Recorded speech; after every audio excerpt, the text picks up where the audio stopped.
beaucoup tout le monde. Merci beaucoup tout le monde. Merci Anna, l'amour de ma vie. Thank you, Anna, the love of my life. Two beautiful children, Valentina and Cruz. And most of all, thank you to the great grassroots conservatives who work and unite here today. And welcome to my hometown of Calgary. Conservatives from all over the country. Who's excited to be in Calgary in January?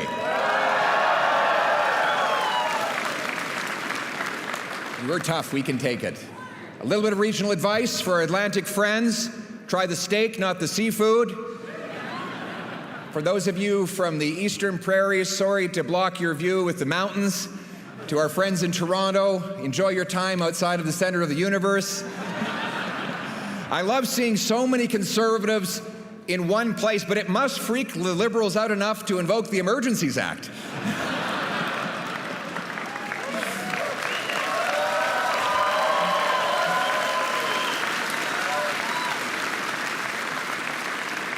But truly, it's great to be home, in the beating heart of the West, a land filled with treasure, a land of oil and honey. The place that taught me my great values, opportunity as big as the sky, where a handshake and a word is a man's bond, and where a hard day's work is its own sermon. My parents taught me the value of a dollar here in Calgary. My mother could sure stretch one. She's here over there. And she could stretch a dollar, that's for sure. My mother was one of those people who would literally drive clear across town to use one of those coupons to save half price on breakfast. And my dad would have me up at 5 in the morning to deliver newspapers. We weren't rich, but life was good. That was the deal. Work hard, start anywhere, get anywhere. That's what the country promised us all. A hopeful life, a safe home, a full table, a family you love, a flag that united. That's the country that we love.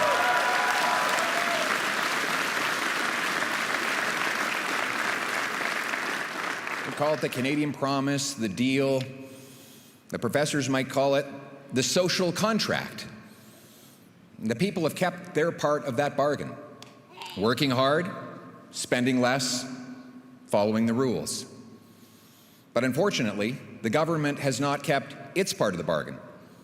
Right now, as we gather, families are struggling to do the math. Young people are wondering if they'll ever have a job or a home. Worried parents are sitting at kitchen tables with empty fridges and empty bank accounts. And seniors worry that their savings might not last as long as their days. This Liberal government doesn't just leave people behind, it prices and shuts out youth from homes, workers from jobs, and families from groceries. Simply put, Canadians cannot afford life under the Liberal government.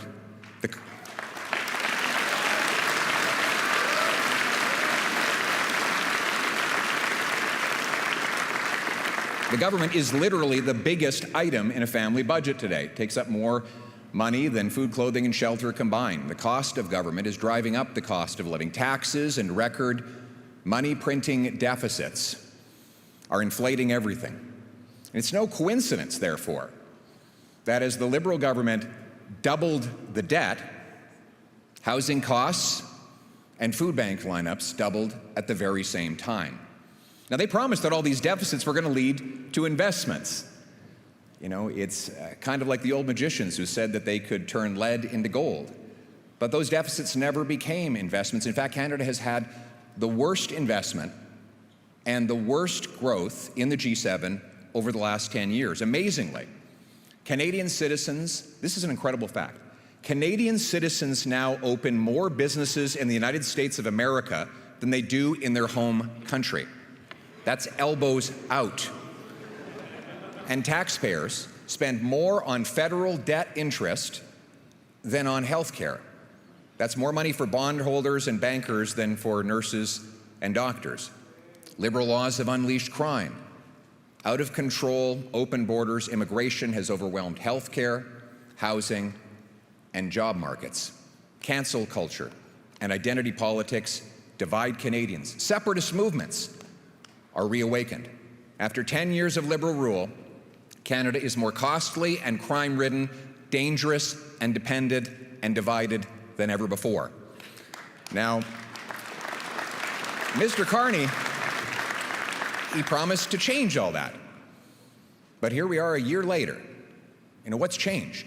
Sure, the words have changed, the style has changed, but what's changed in your life, really? Well, let's go down the list. The illusion, Mr. Carney said he would spend less. He's spending $90 billion more, and he doubled the deficit that he inherited. The illusion, Mr. Carney said, a country that cannot feed itself has few options. Well, food inflation has doubled under his watch, and it's the worst in the G7. Groceries will cost the average family an almost unimaginable $17,600 this year. That's after-tax money. The illusion, build, baby, build. The reality has been block, baby, block. He hasn't got rid of a single anti-development law or bureaucracy. The No New Pipelines law, still here. And by the way, speaking of pipelines, how many of them are approved? 0. Yet 10 ans, avant l'arrivée des libéraux, 10 years le contrat ago, social, before the le deal, Liberals, c'était, the en travaillant social fort, contract, on the pouvait deal, gagner if you un bon will, vie, un bon was salaire that pour by working s'acheter hard, une you belle can maison have a et good fonder une wage, famille. Mais aujourd'hui, buy a home, vivre au Canada start coûte a plus family cher. and a business. Mr. But Carney today, living in a Canada promis qu'il costs serait more jugé than it par ever has. l'épicerie. Mr. Carney Résultat, promised he would be le judged Canada by a la grocery pire prices. inflation And the result, parmi le G7 Canada is et now le the famille G7 moyenne va country devoir with the dépenser presque highest 18 000 grocery dollars prices. pour se nourrir cette année. So Mr. Carney a Canadians doublé will le have to spend déficit twice as qu'il much a to buy hérité, food. pendant que vos Mr. taxes Carney et vos doubled the impôts deficits that he inherited, continuent while d'augmenter. your taxes Les continue jeunes to ne go peuvent up. plus acheter une Young maison. people can no longer Avec save to les buy a libéraux, home. le With the Canada est Liberals, devenu Canada une has nation de become locataires, a nation of pas une renters, nation de propriétaires. not a nation of Monsieur Carney a homeowners. promis du changement, Mr. Carney promised change. mais bien sûr, Of course, il a change. changé le ton, le He style, changed les his mots. tone, Mais his depuis qu'il est words. devenu Premier ministre, But since he became est-ce Prime que les Minister, choses ont vraiment changé dans votre has vie? anything really Est-ce changed in que your ça life? coûte moins cher? Has the Je cost of sais living gone que down? Monsieur Carney aime bien faire I know des Mr. grands Carney discours likes to make autour du big monde speeches abroad lorsqu'il force les Canadiens à payer plus as he ici. forces Canadians to C'est pay clair. more here. It's clear. Monsieur Carney, c'est Mr. un grand Carney parleur ailleurs, talks mais big un outside petit of faiseur Canada, chez nous. but there's no action at home.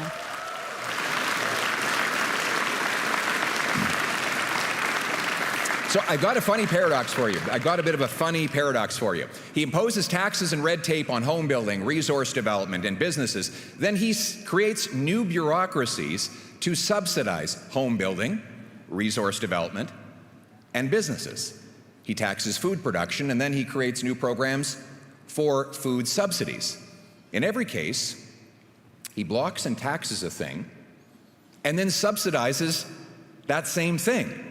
As President Reagan says, if a liberal sees something that moves, he taxes it. If it keeps moving, he regulates it. And when it stops moving, he subsidizes it. But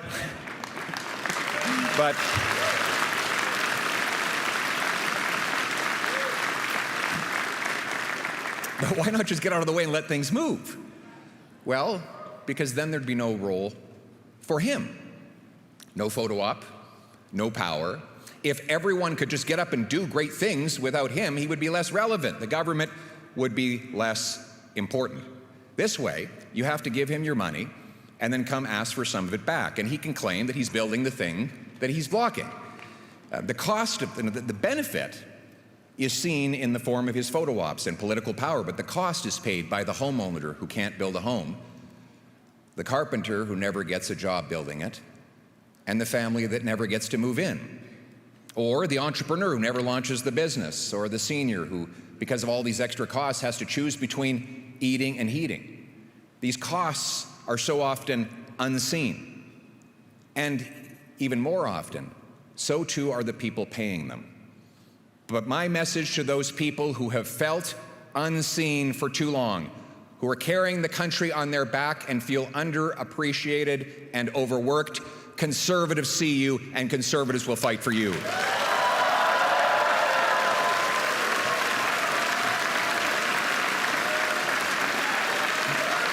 Thank you. Thank you.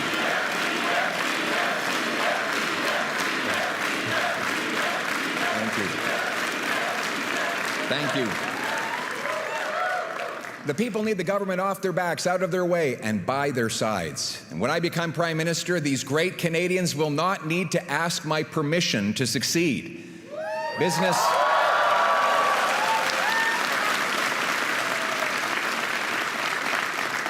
will get ahead by having the best product, not the best lobbyist, by pleasing customers, not pleasing politicians.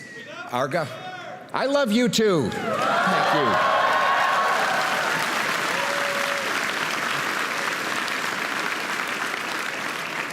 We have the most amazing patriots, the most amazing people in this party. Thank God for the grassroots of the Conservative Party.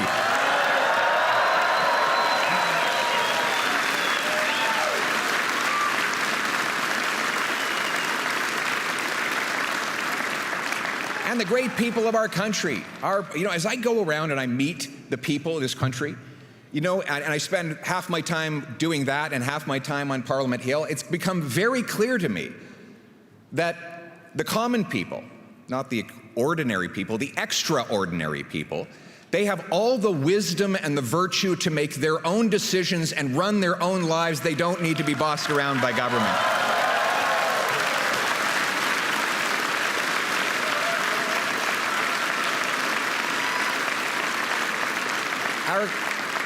Our government is here to do its job. Only the things that people can't do for themselves, not run your life. In fact, if I were starting a new political party from scratch, I'm not. But if I were, it would be called the Mind Your Own Damn Business Party. It would be.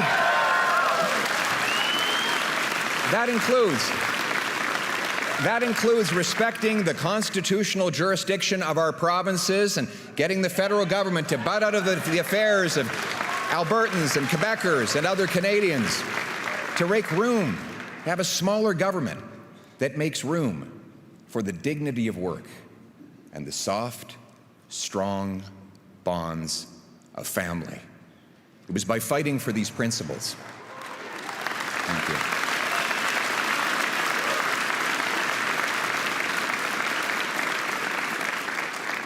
It was by fighting for these principles and giving hope to the common people that we won the most votes in our party's history, 2.5 million more votes and 25 more seats. Often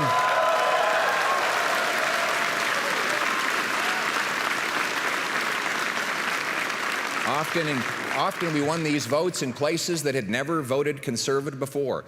And now it is clear, Conservatives are the party of workers, including union workers, small business owners, and young people.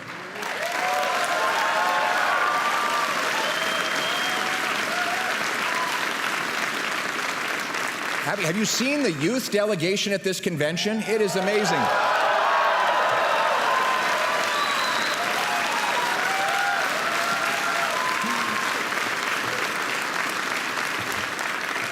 In the past, when I was growing up, we would go to a Conservative convention and you'd look out at the crowd and it would be the Great White North, white hair everywhere. And we love the people with white hair, the wisdom that they share with all of us, but we also need a party that's infused with young people. And on that front, we are the youngest party and the oldest party. In fact, Elections Canada holds a mock vote in the high schools on Election Day, and this year, Conservatives won. We came in first.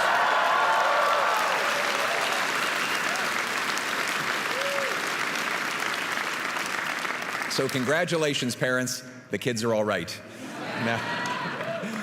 Now, every year, 1/3 of those high school kids, roughly, becomes eligible to vote for real. So we got to make sure we get them out to vote by continuing to inspire them every day and in every way. And that means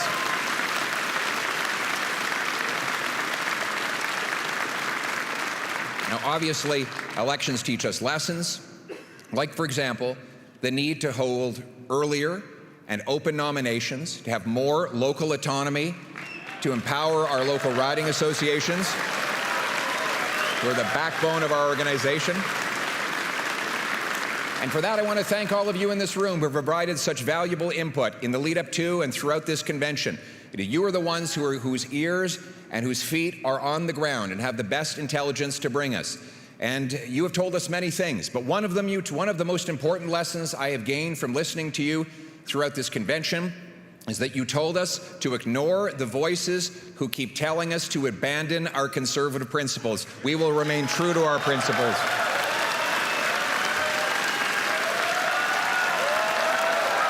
Absolutely. Thank you. Thank you.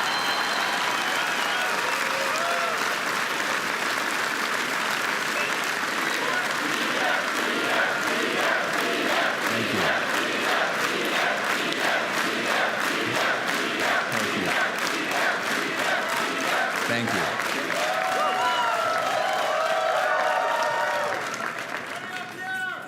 Thank you very much. On the issue of the principles that we hold, we won the debate in the last election on every single one of the big issues. On carbon taxes, inflation, housing, resources, crime, drugs, and soon we will be proven right once again on the wasteful and insane liberal gun grab.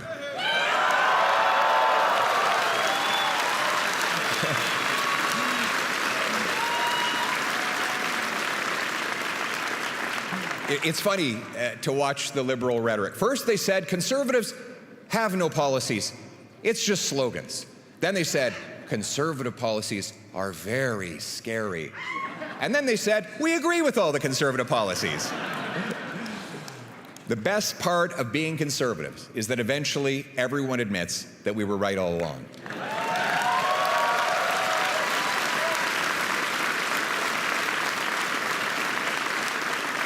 And it's not just the solutions for the past, it's the solutions for the future that we offer the Canadian people that brings so much hope. Policies like an affordable government for an affordable life. You see, stronger take-home pay requires lower taxes. A strong dollar that buys more requires we end inflationary deficits. Both require we cut spending on bureaucracy, consultants, corporate welfare, foreign aid, and handouts to phony refugees. And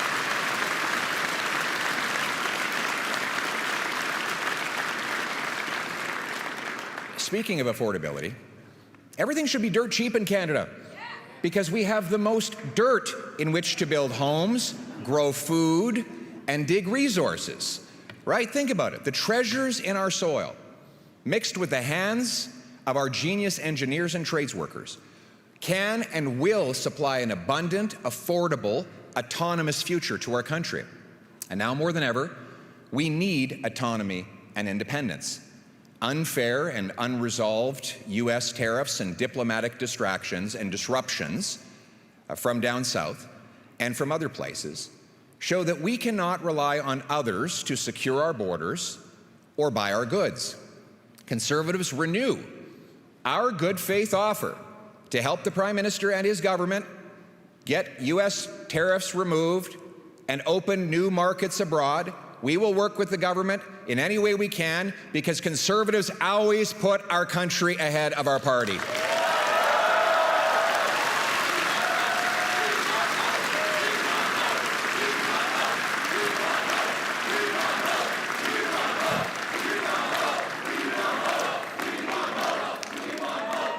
In this dangerous and uncertain world, Canadians must stand united so we can stand on our own 2 feet. United and strong, Canadians will bow before no nation anywhere on earth.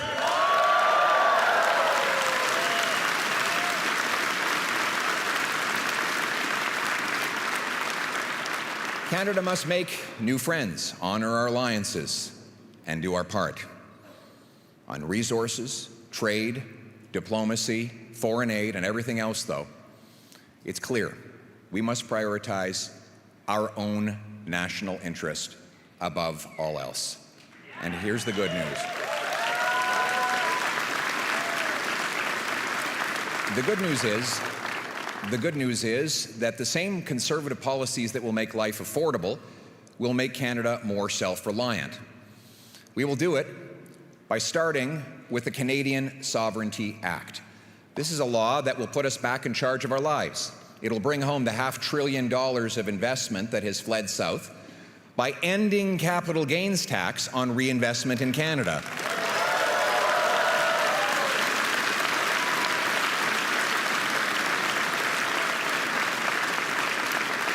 That'll be like economic rocket fuel for startups, high tech, and major job-creating projects. We'll replace anti-development laws like C-69 and C-48 with new laws that will quickly approve projects and allow energy shipping off our west coast. We will also quickly greenlight Danielle Smith's proposed pipeline to the Pacific.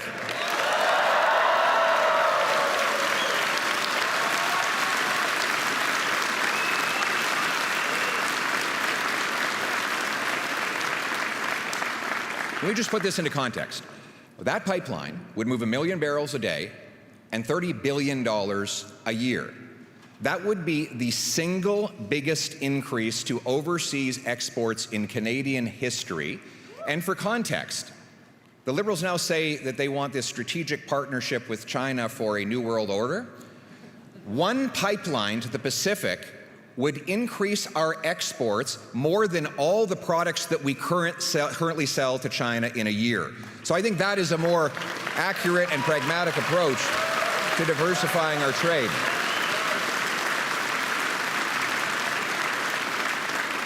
We will end the industrial carbon tax so that we can produce more steel, aluminum, and other things that it takes to grow food and build homes. And speaking of that, you want to launch or relaunch the biggest tariff-proof industry in Canada? You know what it is? Home building. No other country can tariff home building because it's built on Canadian homes, on Canadian land, with Canadian workers using Canadian lumber. It is literally the most homegrown industry we have. So why don't we dedicate ourselves to working with all levels of government to remove all the taxes and all the red tape so that we can create jobs, harvest more lumber, and build homes that our young people can afford.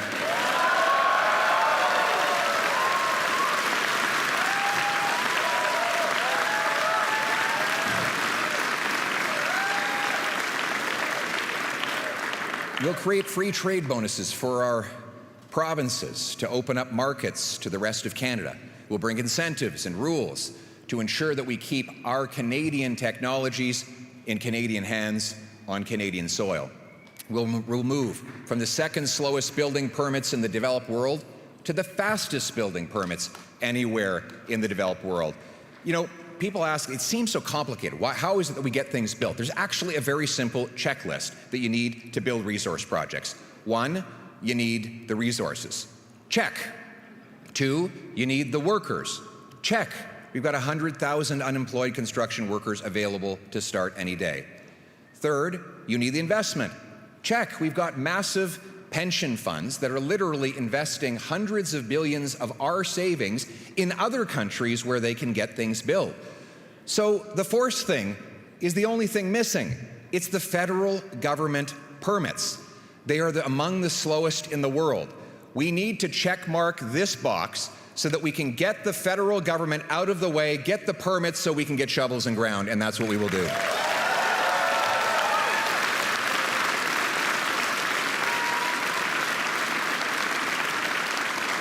Self-reliance requires self-defense. We must be a nation that protects our seas, skies, and soil without depending on the U.S. or anyone else to do it for us. And that's what our Conservatives believe. It's time to cut the back office bureaucracy and the botched purchases so that massive increases in defense spending actually hit the front line and support our soldiers, sailors, aircrew, and veterans. We will reassert Arctic sovereignty in this great conservative tradition of Harper and Diefenbaker. We will take back control of our north and ensure no foreign powers ever threaten our territory.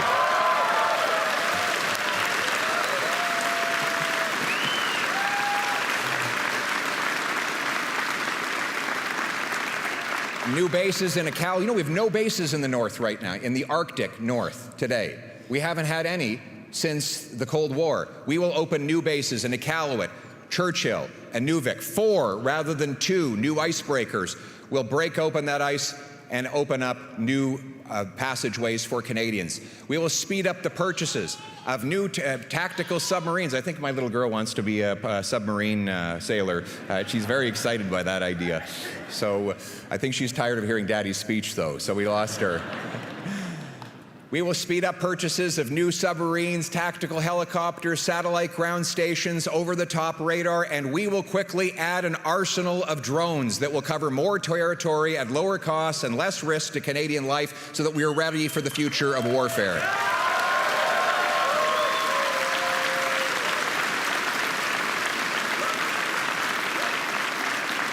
And we will expand recruitment and also performance by promoting and hiring based on merit and not political correctness.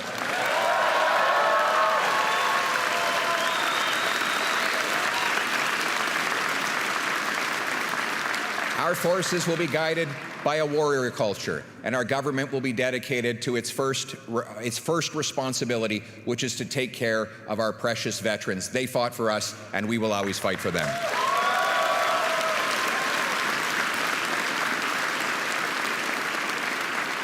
We have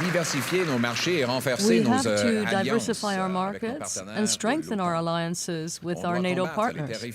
We have to fight the U.S. tariffs and do everything we can to reach a tariff-free agreement with the United States. And yes, Conservatives are ready to work with Mr. Carney to open up new markets and eliminate U.S. tariffs.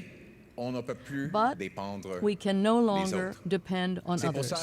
That's why I'm proposing a Canadian Sovereignty Act to develop our natural resources and bring production back to Canada with well-paid jobs and a stronger dollar and more purchasing power so that we can truly be masters in our own home.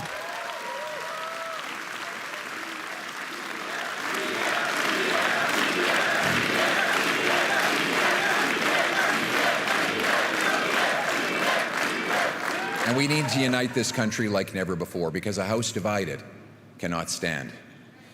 You know, here we go again. Liberals are in power, and just as night follows day, separatist movements are in resurgence back in Quebec and here in Alberta. These movements, which had been dormant or even dead when Prime Minister Harper left office. Now, we can simply attack people who feel this way, or we can ask them why. Why in Alberta and Quebec? Why, particularly among young people in those provinces, have so many lost hope in Confederation?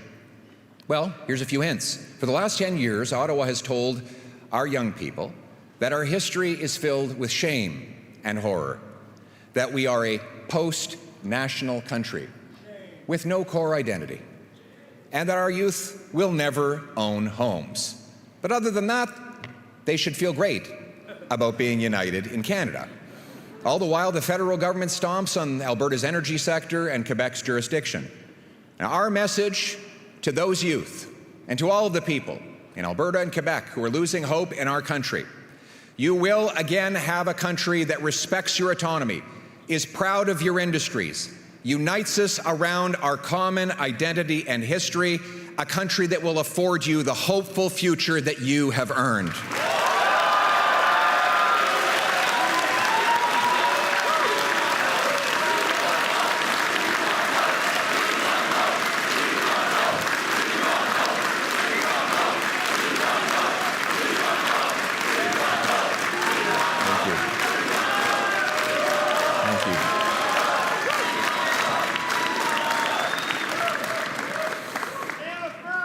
You know, it's incredible that when there's never been a referendum crisis or a national unity crisis when Conservatives have been in power. It's an interesting coincidence, isn't it?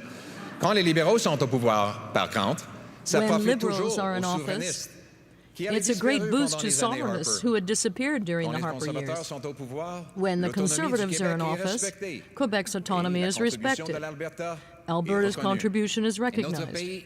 And our country is proud, united, affordable, and hopeful. The problem is that for 10 years, the Liberals have been saying two things to young Quebecers and to young Albertans: that Canada is a post-national state with no identity and a supposedly shameful past, and that our youth will never, ever be able to buy a home.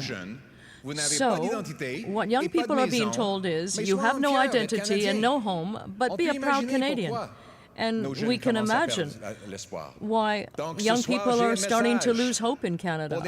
But tonight, I have a message of hope for young Quebecers. Quebec nationalism is part of Canadian patriotism.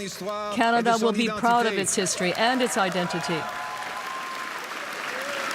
And you will once again be proud of our country.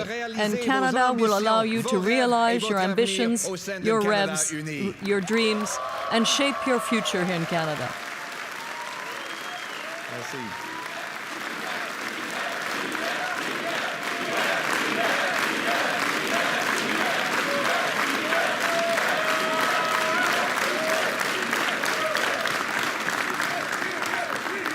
And we will celebrate. We will celebrate rather than tear down our heroes in history. Our museums and heritage programs will tell the unvarnished truth that Conservatives have known all along. This is the greatest country on earth precisely because of the goodness of those people who came here and sacrificed before us.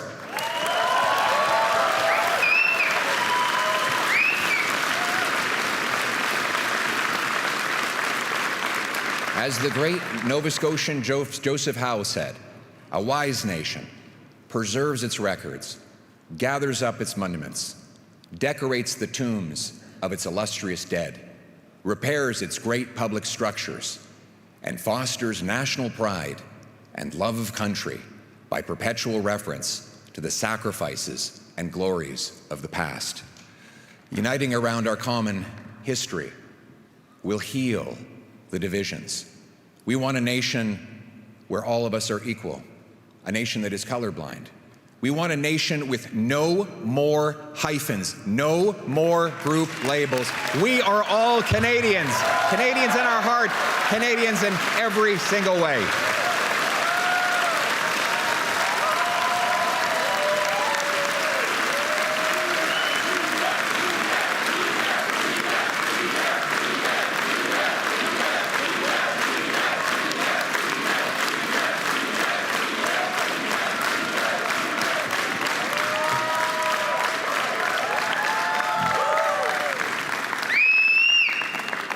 And immigration must serve our national interest as well.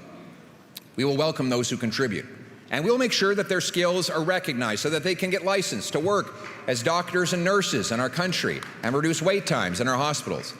At the same time, we must cap immigration at numbers we can integrate into our jobs, housing, healthcare, and Canadian way of life.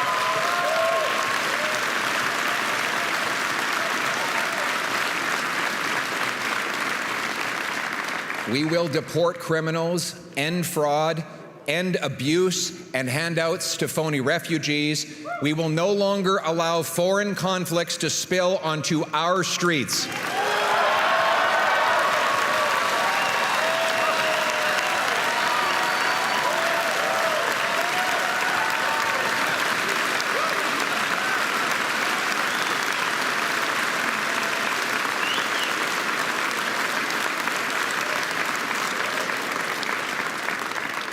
We must unite to end anti-Semitism and the attacks on their places of worship.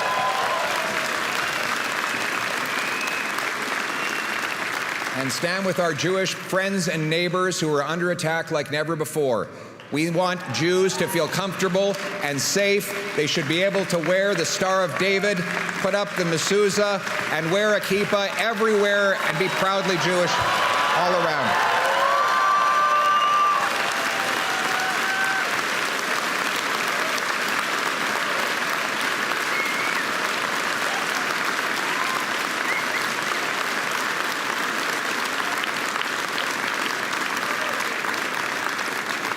That's the story of Canada, isn't it? It's incredible. Protestants and Catholics teared each other's eyeballs out for hundreds of years on the other side of the pond, and they came here and got along. Yes, we squabble. Yes, we get on each other's nerves, but we don't fight each other because of religious or sectoral differences. We get along with our next-door neighbors regardless of where their grandparents live. When newcomers arrive in this country, just as it has always been, we will ensure that they leave differences at the doors.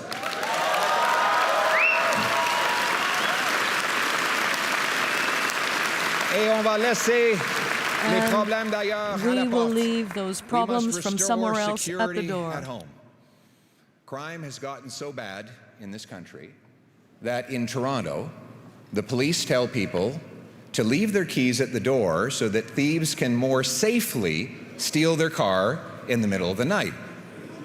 In Brampton, people are literally being told that because there is an extortion wave on their particular street, they should move into their basements to minimize being hit, the chance of being hit by a stray bullet. In Canada, it's not just stats, it's human tragedies. In 2024, a violent repeat offender, released by Liberal laws, murdered a wonderful piano teacher, Esty Jones. The killer should have been in jail, and Esty should still be alive today. Her niece, Esther, is here with us today. Esther, where is she?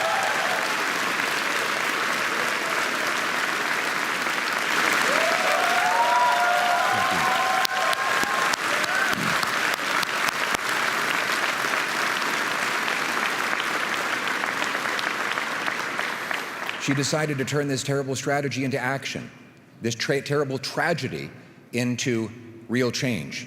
She joined our party and testified in a parliamentary committee against catch and release Liberal laws.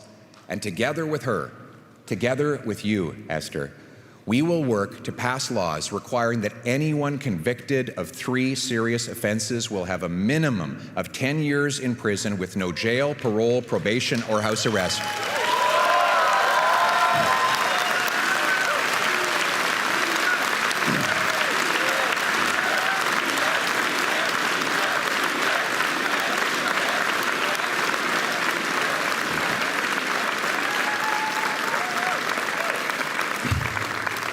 The tiny group of criminals, the career criminals, will stay behind bars so that no one ever faces a tragedy like Esther's family.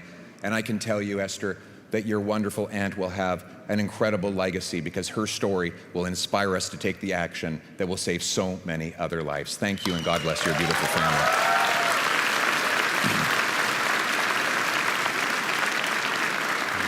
We will also protect the freedoms of law-abiding people with a new Castle law that allows you to take whatever action necessary to protect your family against home invaders.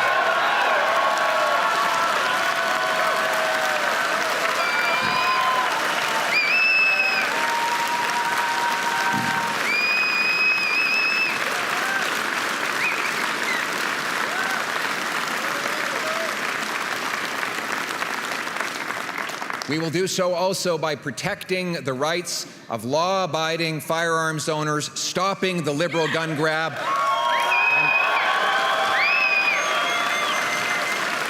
and putting the money into border security. By definition, if you've got a possession or an acquisition license, if you're following the law, if you would even respect this confiscation policy, you're by definition not the risk. You're not a danger, and we shouldn't be wasting police resources harassing you. The Liberals want to protect turkeys from hunters. We want to protect Canadians from criminals.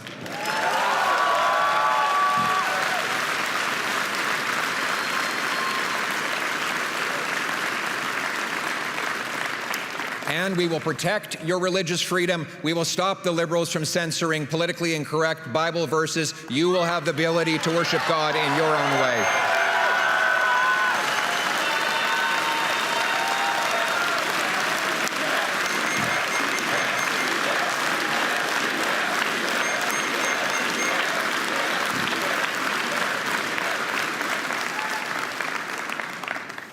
And we'll protect our loved ones from addictions.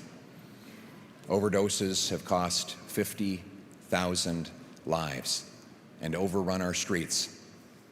We'll bring in life sentences for fentanyl kingpins, shut down the drug dens, and treat drug abuse, because 50,000 dead is too many. Let me tell you.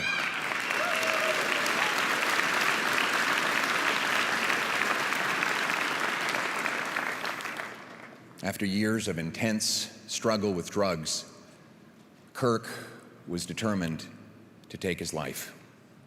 While driving on the Sea to Sky Highway, he took off his seatbelt and he drove full speed into a rock wall. But God was not finished with him yet. Kirk survived. And he later said, at that moment, I decided I was going to change my life. Kirk entered recovery, counseling, group therapy, exercise, and yes, faith. It was hard, but it saved his life.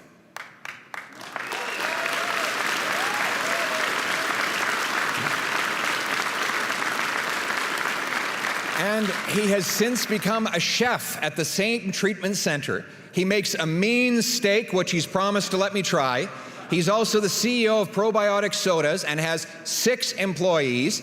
He will soon be marrying his beautiful fiancée, and both of them are here with us tonight. Give them a big round of applause. Way to go, buddy. Way to go, man. We love you.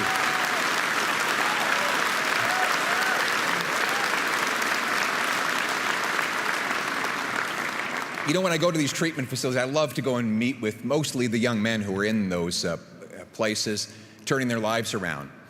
And I walk in and I say, I'm not here because you need me. I'm here because, frankly, I'm here because I need you. Canada has a job for you to do. You need to get better and go out and pull the next guy off the street. And he's going to come in and get better, and he'll go back out and pull the next guy off the street, and we're going to keep doing that again and again till every last one of our brothers and sisters is back on their feet. So hang on, have hope. Help is on the way. Hope. That's really the theme of this convention and this evening. Hope is on the way for our people as well. But hope is not just a comforting blanket. Hope is the knowledge that your work will fulfill your purpose, your why. He who has a why can bear any how, Viktor Frankl wrote in the great book, Man's Search for Meaning. That thing that you call meaning could be for you a home, a career, a family, a business. Seeing your autistic daughter speak for the first time is the thing. It's the thing.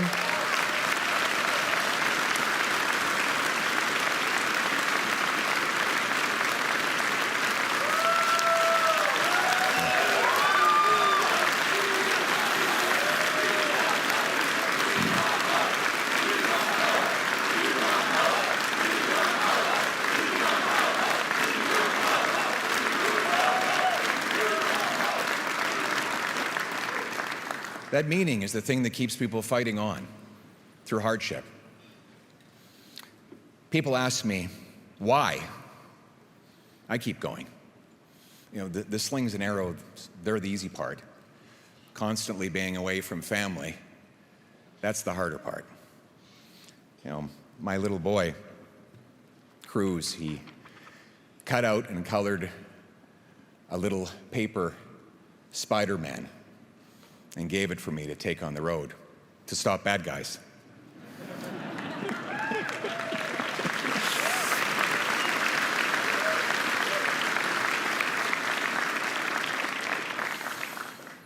I look at it when I'm in the hotel room, sometimes late at night. It makes me smile. I see all those little scribbles and cut marks and imagine those little figures working away. And I know that one day I'll come home and those fingers will have grown big, and I miss him. And too often, I kiss my wife and daughter goodnight through FaceTime. So why keep going? Because we want our kids to have the same promise that we had. Because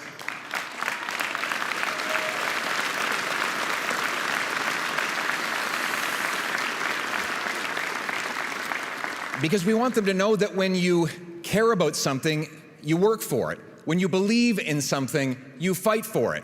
And most of all, when you start something, you never give up.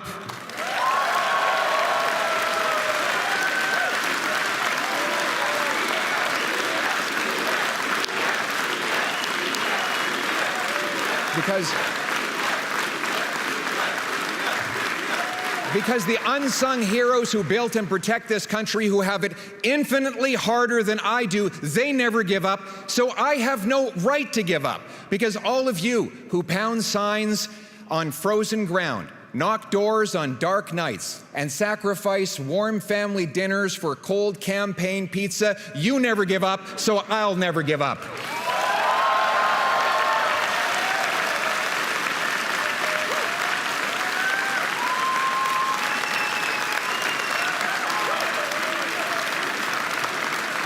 Because the young couple scrimping to start a family, and the single mother fighting each day to feed her kids, they never give up, so that we never give up. Because the Canadian Pacific Railway workers who pounded spikes into frozen ground and forged steel ribbon that united East and West, they never gave up, so we never gave up. Because the Canadian teenagers living in frozen, rat-infested trenches, who had it infinitely harder than we do, they fought on, they never gave up, and they won wars, so that we will never give up on our country in these times. Comme Canadiens. As Canadians,